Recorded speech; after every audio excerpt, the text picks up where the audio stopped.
I guess the biggest talking point here is the eventual winner of the match, which was it was telegraphed a country mile away. I don't think anybody is excited about it. I know I'm not, and I imagine that you aren't either. With just the history of Charlotte just coming back and being pretty much hot shot into the main event picture with a championship. And I'm really afraid for Tiffany Stratton. I don't think she's gonna go after Rhea Ripley, but that's it's Charlotte Flair, and there is a million other ways for her to be in the main event picture at WrestleMania without winning this Royal Rumble. I think somebody else would have been a tremendous beneficiary of this opportunity other than her. Yes, so Charlotte won. Of course, I wasn't. I was pretty much on the fence with you. I had her winning, but I didn't really want her to win because what you said about just she hasn't been in interesting storylines, even though she is good in the ring. She hasn't had any interesting storylines, to just be shoehorned Never. into that, shoehorned into the championship picture. So yeah, it was disappointing, and I knew.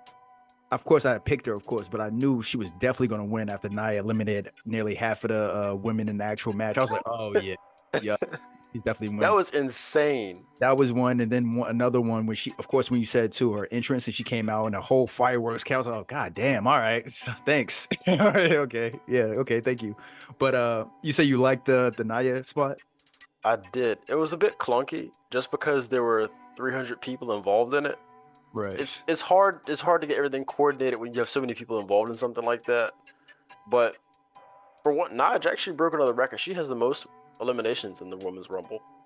Yeah, I don't know the exact number because, like I said, she tossed 300 people over top the rope at the same time, or was responsible for them when they were on the apron, knocking them over. But yeah, she really leveled the playing field. And of course, Charlotte Flair is always going to get the one up on Nia.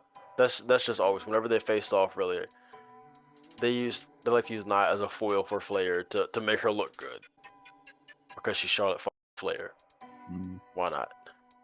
This is if you thought Rhea Ripley was bad, you haven't seen anything yet, Josh. You have seen nothing. Charlotte Flair laid. Charlotte Flair walked so Rhea Ripley could run. I'll put it that way. Now, what'd you think about the actual Women's Rumble match? It wasn't bad. The surprises was Alexa Bliss coming back, Nikki who? Bella?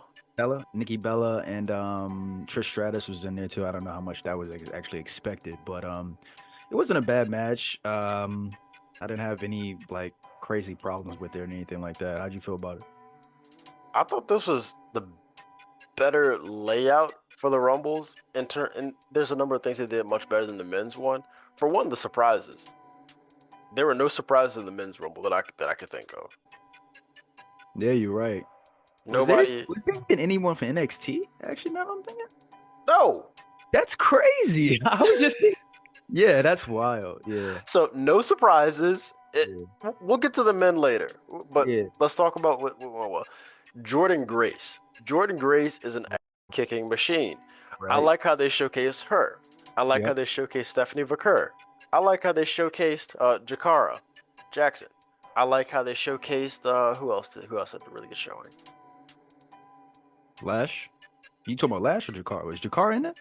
Jakara, Lash no, it Legend. was Lash. Okay, Jakara I was was gonna say, not, Yeah, Jakar was which was new. strange. Why? Yeah, that was interesting. Yeah, I took notes of who was in the Rumbles and who wasn't, but yeah, to your point, thank you. Lash, she had a really good showing. Chelsea Green, she I had. feel like she's always getting beat up too, like throughout the actual Rumble, just haven't moved.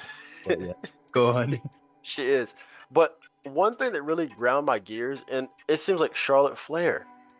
So you have Jordan Grace, who's been on an absolute tear in TNA. You have Stephanie Vaquer, one of the biggest women's wrestlers on the planet, who just signed to WWE and came to NXT in the past few months. Mhm. And Charlotte Flair comes in right away. And I thought this was a brilliant metaphor for what is going on in the company, how they treat Charlotte Flair. The first thing she does is she jumps off the top turnbuckle, hits both of the independent stars with a crossbody, and Mhm. then when they go to double suplex her, she counters both of them with a Double Yeah, DDT. I was pissed about that. I was like, first of all, why are they holding her so damn long in the air? Like, you think she really's not gonna like you knew she was gonna counter this. Like, come on, like what was I was like, I don't understand why they It's did. Charlotte Flair. Yeah. You have to tranquilize her to beat her.